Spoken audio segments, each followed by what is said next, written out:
দিন আমরা কী কী শুভ সংখ্যা রাখবো, কী ক্যালকুলেশন আমার বেরোচ্ছে সেটার ব্যাপারে আলোচনা করব। প্রথম ক্যালকুলেশনে আমরা 9 বেরোচ্ছে, 3 বেরোচ্ছে এবং 2টাকে বেরোচ্ছে।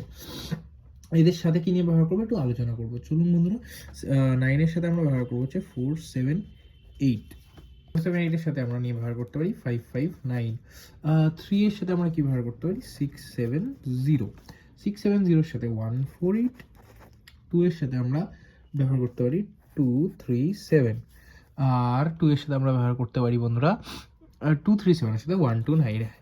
1 থেকে 4-এর মধ্যে এই সেটটি কিন্তু 1000% 1 থেকে দুবার বসে যাবে।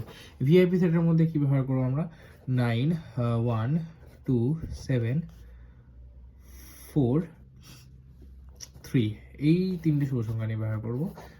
এই সেটটা কিন্তু একবার করে প্রত্যেকটি 6-এর মধ্যে পেয়ে যাওয়ার চান্স আছে। 9 ব্যবহার করবো, 3 ব্যবহার করবো, 4 ব্যবহার করবো এবং 2টাকে ব্যবহার করে থাকলে অবশ্যই আমরা এটাকে 3 নয় বন্ধুরা, এটাকে দুবার পেয়ে যাবো। 3টা একটু বেশি হয়ে যাবে, দুবার পেয়ে যাবো।